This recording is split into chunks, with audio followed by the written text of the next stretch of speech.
everybody. You all right? How are you doing? Hi. Hello. I like just waving. I'm just going to wave at you. This is going to be the first 5 minutes. Hello, everybody. Welcome to a wee chat. My name is Wee Claire. Thank you very, very much for being here. A Wee Chat is my Twitch talk show, which we do live at Insomnia. So I'd like to say thank you very much to Insomnia. Can we have a round of applause for Insomnia for being amazing? They're so lovely. Thank you so much. On a Wee Chat on Twitch, we've had all sorts of guests. We've had Roger Clark from Red Dead 2. We've had people like Ruth Connell from Supernatural. We've had all sorts of amazing guests. And today, we've got two really great guests.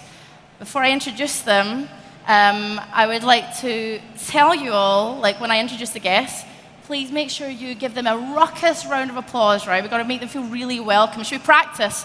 So I want to do, like, just do a little baby claps. Could you just a little tiny baby, then medium claps, really, really loud claps, and then the whipping and the cheering. Woo!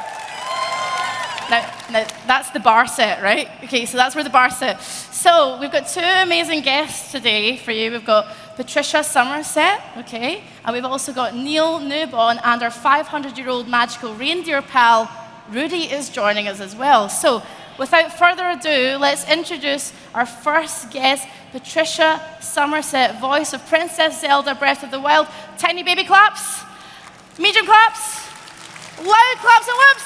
It's Patricia Summerset. Let's go. Hey. Take a seat. Thank you, guys. That was good. That was good. Thanks, guys. Please take a seat. Relax. Hi, Patricia. You all right? Hi. I feel like we're very far away. Hi. Hello. Patricia, is this your first time in Birmingham then? Second time, actually. Yeah, second time. I was here in 2019 for a brief stint. It's lovely and different from last time as well. Yeah. Good. And what, have you seen any of the city? Have you? I did. I went downtown on Thursday evening and had a nice dinner in the center of the city. Just got a little breath of fresh air. So. And what have you been doing at Insomnia? What do you make of Insomnia so far? I love it. It's so, I was going to say chill. It's not really chill. People are doing tournaments and stuff, but it's amazing to see everybody from all over the world coming together and gaming all in one place in the flesh. So yeah, I'm really happy to be here. It's really awesome. So I want to launch straight into, how you got into voice acting. It's probably something that you get asked quite a bit, but for those here in the audience, how did you get your start into the voice acting specifically? Voice acting specifically, I guess I started voice acting around the same time as I did stage and screen.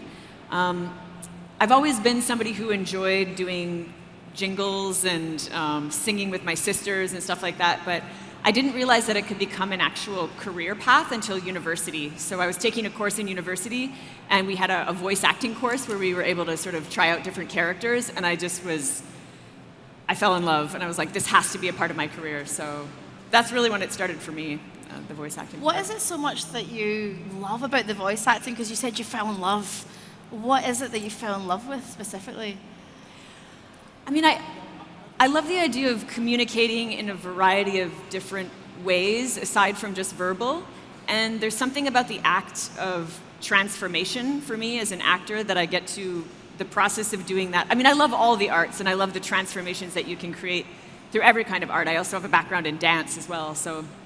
But there is something about being able to do that with the voice, where it starts in one place and then it turns into something physical that is just so utterly and forever fascinating. So, I guess it's that act of transformation ultimately that, that I really hook into when I love it. Yeah, and I just love sound. I just love sound. I love quiet. I love the nuances of a space and how sound changes things. So, yeah. Do you feel as a voice actor as well? Because sometimes when I watch things on YouTube or voice actors doing their job, it does still seem very physical. I can see the actors really putting their whole body into it. Yeah. Do you feel exhausted at the end of a day then doing the voice acting? It's fascinating. I mean, maybe my vocal cords are exhausted sometimes, for sure. There's definitely vocal fatigue that can happen. To be honest, though, I find working with sound, singing included, tends to be more invigorating for me than anything. So by the end of the day, I can actually have more energy doing something sometimes even vocally taxing than I would at the beginning of the day, because you're vibrating all over, and it's and you're releasing you're breathing a lot, Yeah. No. It is shattering using your voice all day. I wanted to ask specifically about Princess Zelda role. What was the process to get that part? And when you finally got it, how did you feel? Were you super excited? That was really quite something. I had just made a move to LA to expand my career, and I got an audition for this bleached part. I didn't know what it was, and I really honestly was just hoping to make a great impression. So I got called in to do a variety of different little character roles, and it was some sort of vague description like, princess who's around 19 or ageless and has a lot of pressure on her.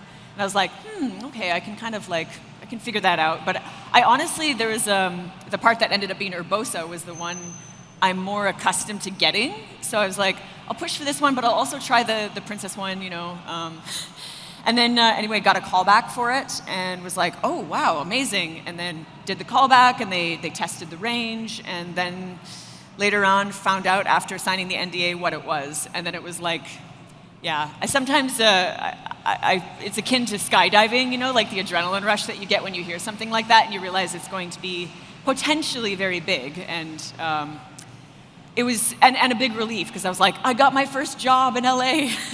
How is that? Which is amazing. Even though, you've booked jobs before and things, every time you book that job, it's like, oh my God, I did it. Always, always. I'm always really excited to be working on the thing that I'm working on because it's very lucky to be a working actor in general. And And now that you're in that community, what are the fans like? And when you speak to them, what kind of people are they? Everybody. It's such a wide, diverse group. It's really one of the best parts to be able to speak to fans who are, the game might be a symbol for them, they played it with their families, it's something that they just love recreationally, or it means something very important to them in their life, and I get to hear all of those stories, and it's always amazing and it's always humbling, and it's a good perspective check to be able to speak to people and hear their stories around the world. And how they all come together over a symbol or something that's just fun to play. And I love that it's family friendly. I'm lucky in that way too. It's a good fit for me. What was that like for you when you were younger though? What was the thing that really captured your imagination? Because Breath of the Wild is a beautiful game. It's a beautiful fictional world. I think that's why people love it. The characters are great. Yeah. When you were younger though, what was your thing? Movies, TV, comics that really captured your imagination? You mean when I was younger or for Legend of Zelda in specific? When you were younger. When I was younger? Yeah. Oh boy, I loved cartoons. I was also a figure skater growing up, so I would listen to things like Phantom of the Opera on repeat, and the Disney movies were a big thing because I have 3 sisters, and so we were constantly dancing and singing around the house and outside in the woods, and so many things, but lots of cartoons too. Yeah. I talked about the fictional world there being a beautiful world, Breath of the Wild. What makes a beautiful fictional world in general, do you think, for you? What makes the beautiful what, sorry? Fictional world. Oh, the physical world? Yeah, what's like a sort of, if you think about books, movies, video games, what are the elements that make that fictional world special? For Breath of the Wild specifically, I think the art design is absolutely wildly good. I guess I wouldn't hone in on any one thing in terms of what I find the most beautiful, but pretty big into the fashion of the characters. Yeah. Yeah. There's some incredible outfits. Yep. So I'm always curious to see what they've been coming up with next whenever that happens, and it's like this big reveal, and I'm like, woo! Yeah. Maybe a little hot spot for that. Yeah. And what do you get asked the most when you meet fans? What do they tend to want to know about Princess Zelda? I guess I get every kind of response. A lot of people ask me what it's like to be the first voice of this character. Yes. And I hope I can always answer that fresh. Honestly, I feel different ways about it at any given time. A lot of times people just want to tell me how much the franchise means to them. And so I'm just there to listen with that too, and we can celebrate it together. And I often tell people, I guess the things that maybe I have in common with the character are things like I quite enjoy being outdoors, and I'm a big fan of frogs and things like that, which is very true. And I like apples. That's about it. I'm going to ask you then, like, what does the franchise mean to you working in it? Well, that's certainly evolved a lot in the last, since 2017 when the game came out, and 2016 when we were working on it. Yeah. The franchise used to mean something that it was vintage. It was something I grew up with. I grew up with a NES in my house, and we would play Mario. It was more Mario than Zelda for me when I was that age. And now the franchise weirdly feels like this thing that's kind of always in the back of my mind, on my brain, and it's always around. It's a really interesting thing to, just because I do feel so connected and have traveled so much and talked so much about the character, and I don't know, it's a soft, warm hug on one level, and just a peculiar thing on the other. It's a perfect job. It's kind of, yeah. The perfect job. Now, everyone, Patricia's going to be staying here for the remainder of the show. Thank you, Patricia, for chatting to us for the initial part. We have a round of applause for Patricia. Whoops and cheers! Oh, thanks for coming. Patricia's so lovely. Thank you, Patricia. Yeah. But we're going to welcome our second guest who's going to join us. You know him from games like Detroit Become Human, Resident Evil Village, and lots more. He's the busiest man on Earth, I think, globe-trotting all over the place, and he's here in Birmingham at Insomnia with us today. It's the wonderful Neil Newbon.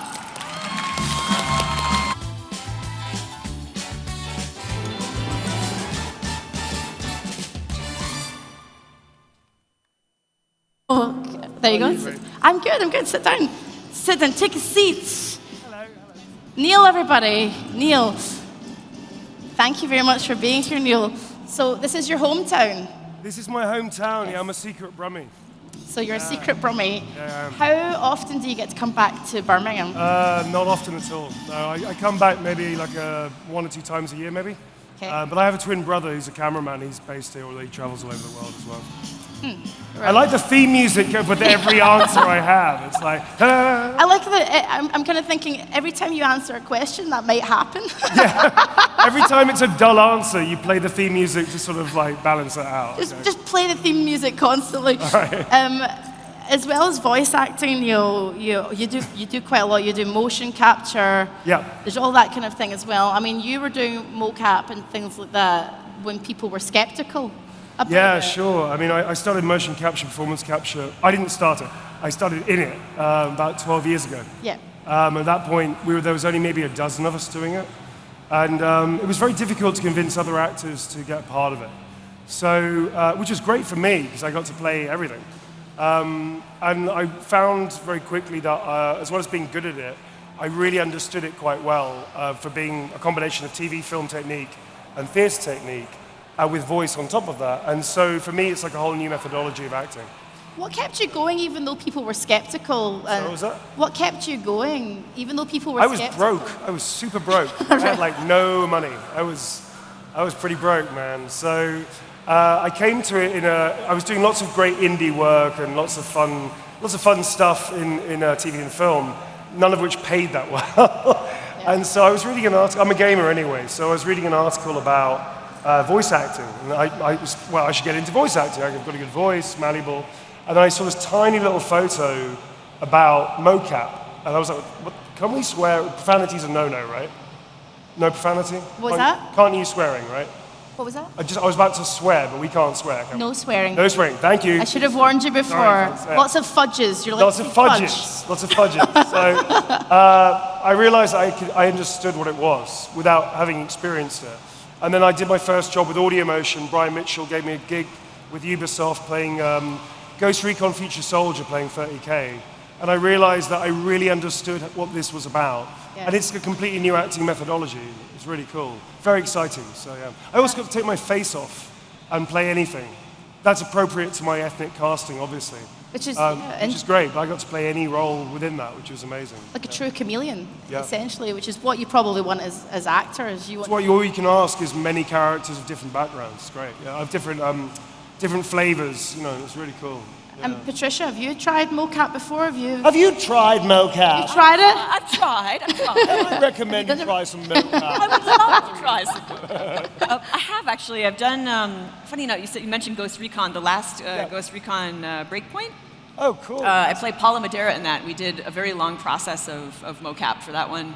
And I also mocap Ash for Rainbow Six. Oh, very cool. And then I mocapped and did full performance for the two assassins in the Assassin's Creed series, Hope Jensen and Galina Voronina, Rogue and AC Syndicate. I love mocap. It's the best. And I imagine I hope we get to mocap Yeah, man, sometimes. definitely, yeah. And try mocap together. Sample it. You can Great. kill me in it. So like most of the actors I've worked with just kill me at some point in mocap. I like that. Shall we mocap? Yes, we shall. Shall we? Do you want to mocap? Yeah, shall we mocap? Let's do it. I wanted to ask, I'll ask both of you actually. Neil first, I guess, like, in terms of the mocap stuff, are there skills there that you learned that you would not have learned otherwise if you had never sort of gone into that? Yeah, I mean, in acting, actors are very lucky when they work, because often we get given skills or get trained in skills. With motion capture, it's a little different. You kind of have to bring skills to it. Yeah. So I was very fortunate. I'm a card-carrying geek, and so I was interested in things like archery and how to build fires from scratch and stuff like that, right?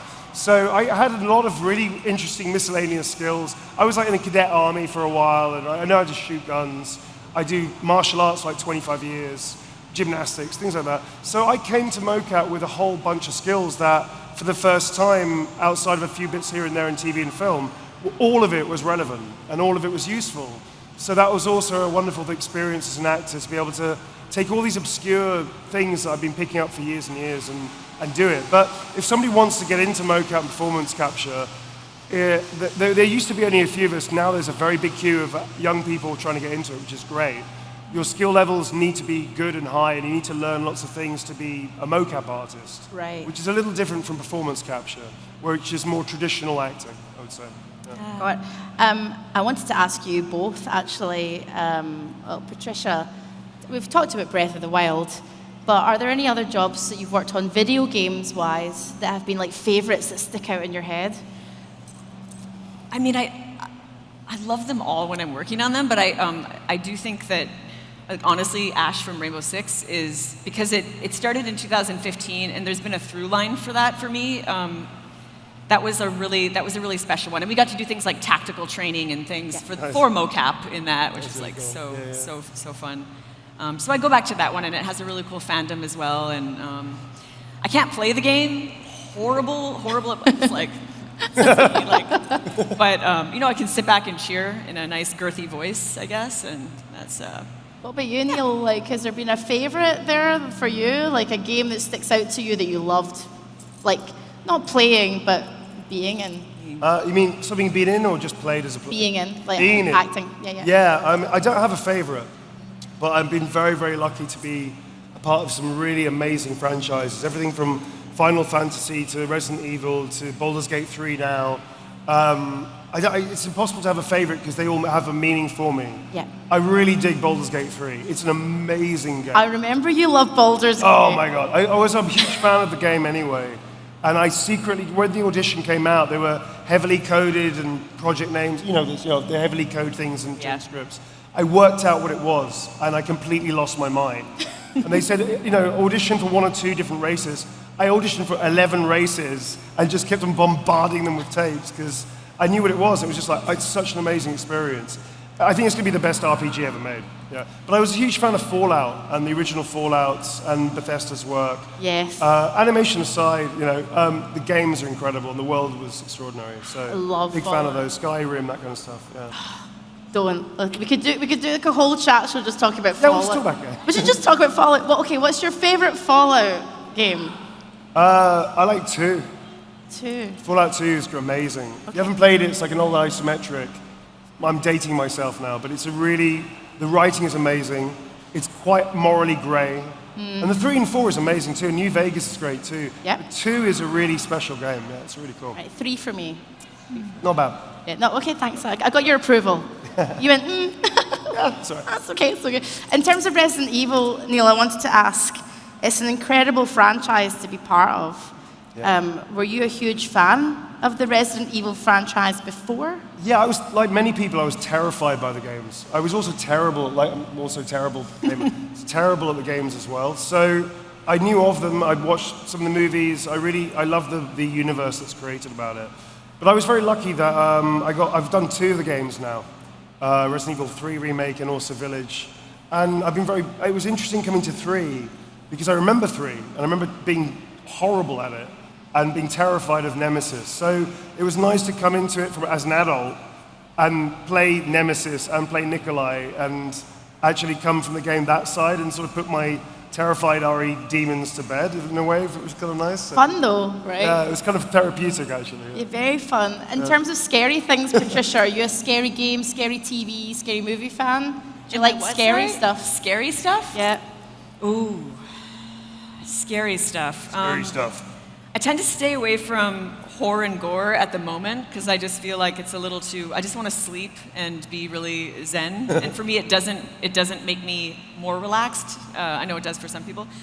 No, these days not so much. I mean, I like old classic movies like The Exorcist and those really like incredible. I don't know how they did those back then with I guess like live action, not all special effects. Yeah, it's not really my thing right now. I'm totally going to think about this afterwards and be like, oh yeah, that, and that, but it's not my thing right now, so. I love being scared. There's something different about when you are playing a scary game as opposed to watching. It's because it's more immersive.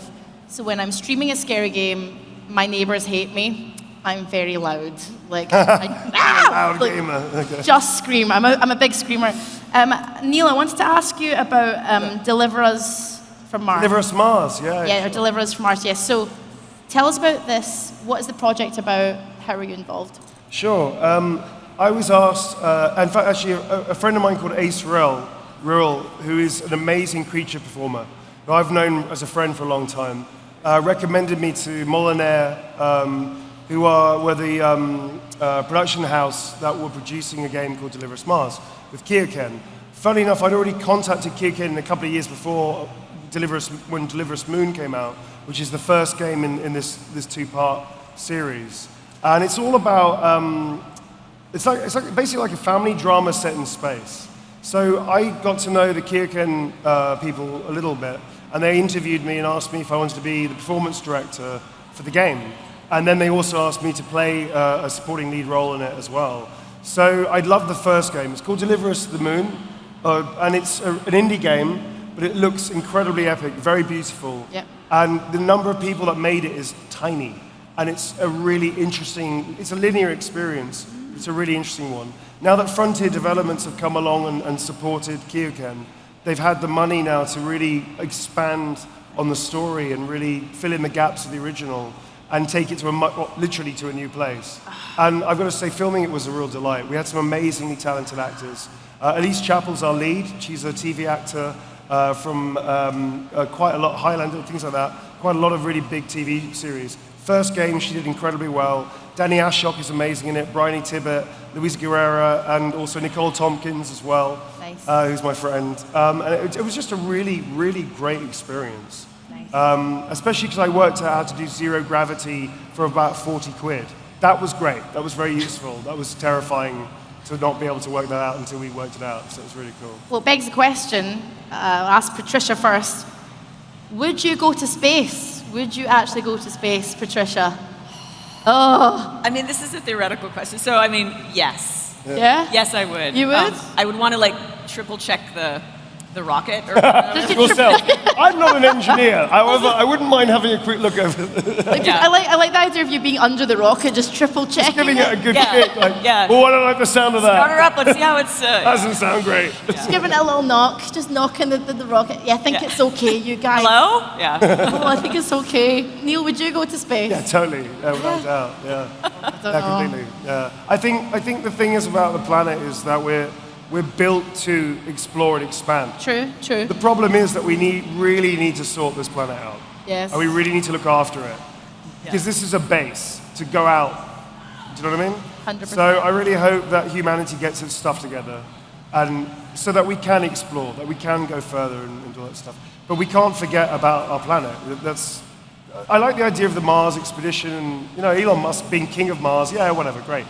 But I think that we shouldn't lose sight of what all of us know is happening right now, and as long as we can deal with that, then yeah. No, of course, Hopefully I agree. space travel, yeah. I agree. I want to ask the audience this. Would you go to space? Round of applause if you go to space. Oh God, look at a lot of you. You're all very brave. And if you don't want to go to space, clap. It's like, it's like Thank you, one person. everyone wants out of here. Well, can we have a round of applause for Neil and Patricia? We're about to get Rudy on. Can we have a round of applause, please? Whipping and cheering. You're so great. I love them so much. Thank you, guys. Thank you. Okay, so before we get Rudy on, I wanted to ask you guys, who is your favorite reindeer? Neil. Favorite reindeer? Yes. Reindeer? You mean to eat? Oh. Or Well, just you're gonna- liking generally? Just as to, a person? I don't know. I got really traumatized about the whole Bambi. That's not a reindeer, that's a deer. Yeah. I'll go with Bambi. That's not a reindeer, but Same family. I don't know. I mean, my sister destroyed Santa Claus mythology for me when I was very young. Oh no. So I didn't really get into it. Like Christmas is great, but I knew that Santa is a fraud. Sorry if I've spoiled that. Oh my God, sorry. You're not Spoiler told. alert, Santa's not. I'm sorry if there's anybody. Oh my God, devastating. Uh-oh, spoiler alert. Sorry, spoiler, Santa. Spoiler alert. Santa's not real. I'm sorry. Right. So Neil. I got it ruined quite dramatically and traumatically by my sister. Oh, no. So I never really got into the whole reindeer thing and Santa Claus thing. I was like, okay. Okay. But my parents didn't know that I knew, so they were still doing it. I was like, yeah. I see the cookie. Yeah, the milk. Great, cool. Yo, he drank the milk. Well, Oh, look, it's the present. Exciting. I didn't hear him upstairs come through, illegally trespass into the house. Cool. What about you, Patricia? Favorite reindeer? I mean, I'm going to have to go with Rudolph. And the reason I go with Rudolph is not because just the red nose, but there's this great claymation version of the Santa show. I guess, what was it called? Was it just Claymation Rudolph from like the 1960s? Oh, wow. And my family grew up watching that, and we would do, and my sister is also a dentist. And so her and I, she'd be like, I want to be a dentist. And I'd be like, what's so funny about the way I talk? Like played Rudolph, and we did a song together, and so Rudolph. So Rudolph's Rudolph. Got it. Okay, well, without further ado, let's get Rudy on. Let's roll the VT. Let's get Rudy on. Yeah, terrifying. I should be Rudolph. He's there. Rudy, can you hear me? Hi, yeah, can you hear me? Hi, Rudy. You want to say hi to the audience, Rudy? Say hi to the audience. Hey, everybody! Say hi back. They're saying hi. They're saying hi, Rudy. They're saying hello. Rudy, it's good to see you. The last time we saw you at Insomnia was April. What have you been up to since we last saw you? Well, after Insomnia, I got a lot of calls from brands wanting me to work with them. And I got an agent now, too. I'd like to say thanks to the We Global Talent for taking me on. I know. I'm really happy to be part of their roster. Oh, that's amazing. Well, usually, Rudy, we actually ask people to write in so that you can solve their problems, but we're doing it a little bit differently today. So you've got a question for Patricia and Neil, is that right? Yeah, that's right, Claire. So Neil's been in some scary games, and I'm sure Patricia has suffered from the scaries a few times before, too. So I wanted to ask, when was the most scared they've ever been? So, when was the most scared that you've ever been? Neil, when is the most frightened you've ever been? Okay. Okay, I used to be quite adventurous as a kid. Right. So it's not the most, it's one of the most many times I've been totally freaked out. Okay. I decided as a very adventurous kid, my parents lived with a long garden that was really overgrown. I thought I'd make a swing in a tree. Okay. So I found an old swing with some rusted, rusted chains. And the wood is sagging, it's a bit damp and broken. But I thought it was a great idea to climb up to the top of a tree and attach it. Because then I have a swing in a tree, it'd be great. I was about 8 at the time. Yeah. So then I sort of tested it, made sure it was okay. I got in it. And I was like, okay, here we go. And I just pushed off to swing, and I just fell. And the whole thing just went zoom round, and I was spinning around, and banged to the tree. Luckily, the thing was caught halfway down, and I stopped like half a foot above the ground.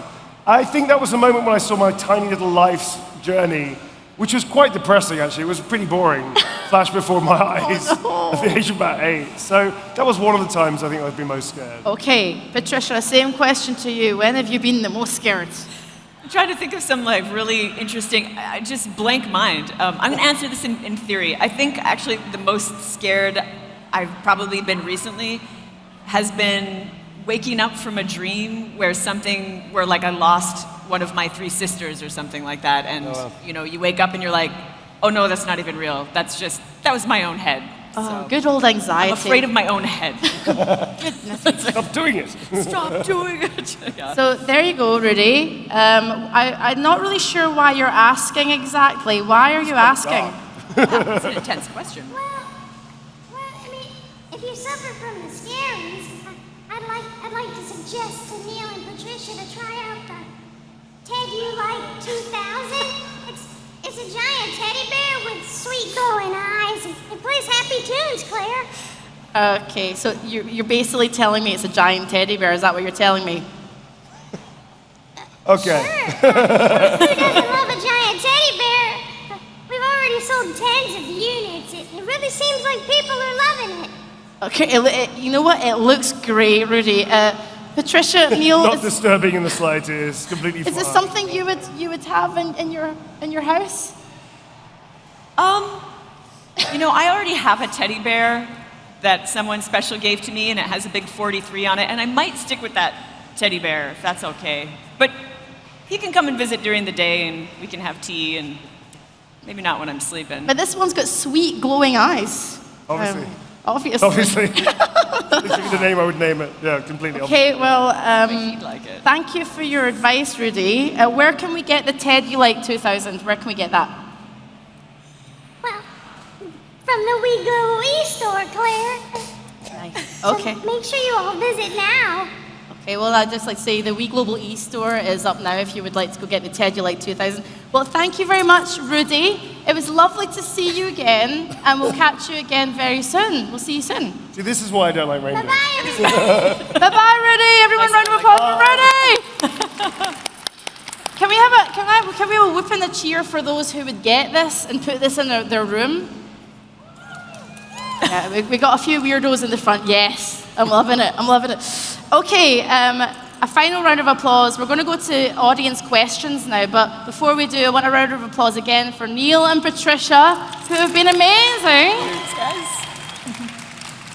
And I really want to thank them for coming along as well. Thank you very much to our guests. Get your wee hands straight up in the air if you've got a question for Neil or Patricia. Please do not be shy.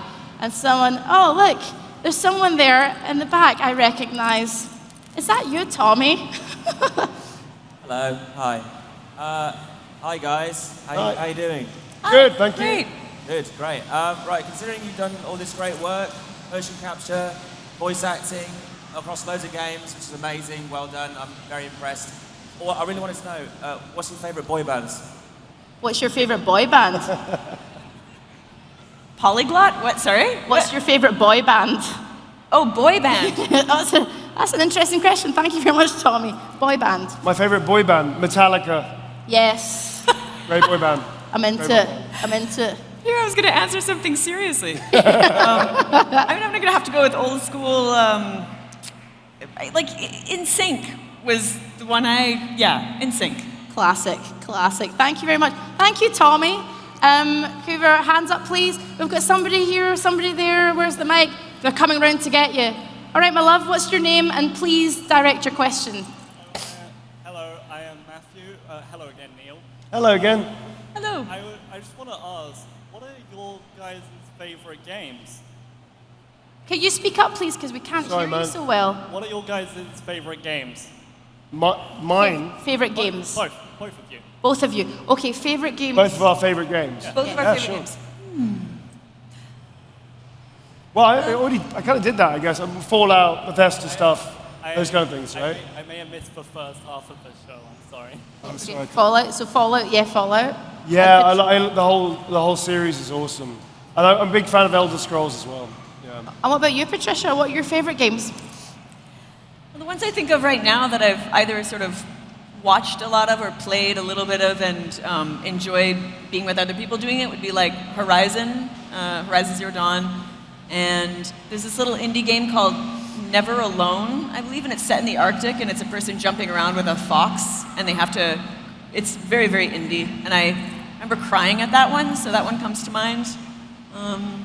Yeah. Thank you for your question.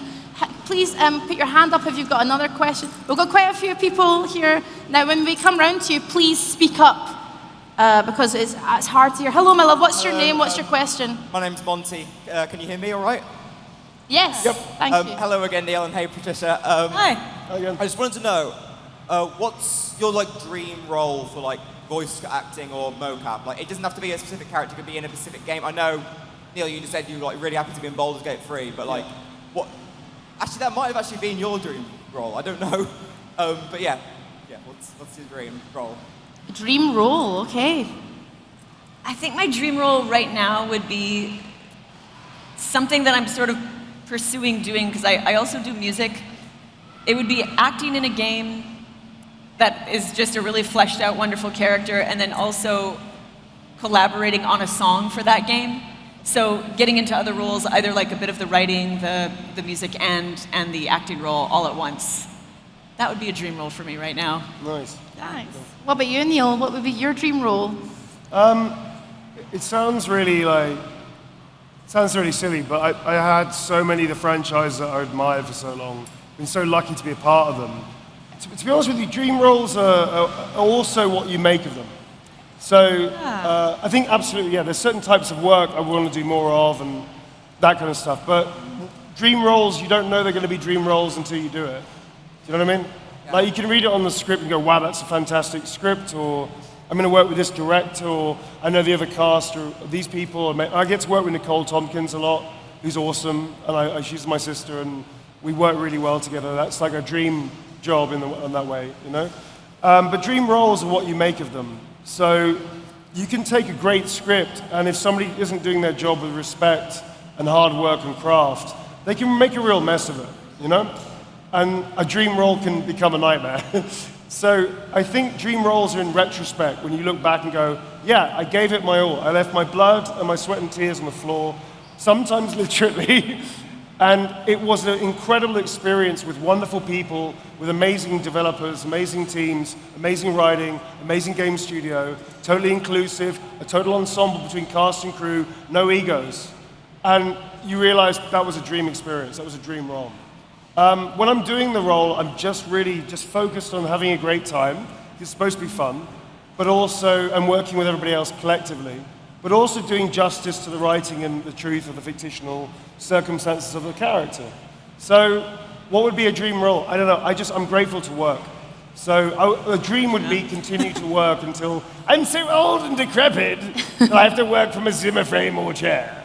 That would be great, you know? A friend of mine was 92 when he died. Amazing actor called Roy Dotrice. He and I were friends for 30 years, like a surrogate grandfather. He was the dude that did all the audiobooks for Game of Thrones.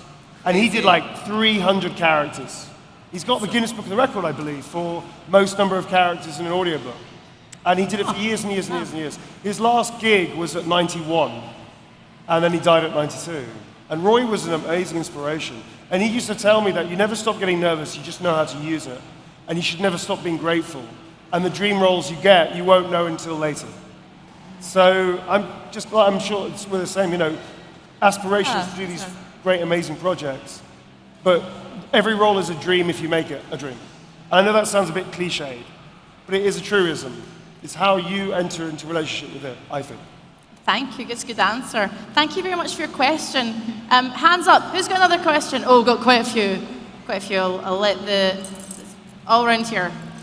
And please speak up so we can hear you. Hello, my love, what's your name, what's your question? Hi, I'm Sarah. Hi, Sarah. Again. Hi. I've forgotten the question, just a second. It's gone. If you could voice any existing character, who would you voice? Oh, Any of the what characters you said? Any existing Any character. existing character. TV, film. Let me just. Totally the stretch. I always find that one such a hard. I don't like to step on other people's work who have already sort of done something really cool with the role, but. I mean, there are so many that I would love to. I grew up, I think my first cosplay was She-Ra, Princess of Power, so there's somewhere in me that always wants to be a She-Ra, but I kind of feel like Zelda came really close to that, so I'm like, well, you know, I don't know. That's the first one I think of, but I'd voice anything. Honestly, anything if given the opportunity, pretty much. Thanks, Patricia. What about you, Neil? Have you got one in mind? An existing character that you would voice? Sorry? Do you have an existing character that you would like to voice? Oh, yeah, there is one actually. I don't think I necessarily would do, I'd probably do way worse. I mean, Mark Hamill is a god. Mark Hamill is the uncle you always wanted, right? Yeah. So I don't think I could ever beat his Joker.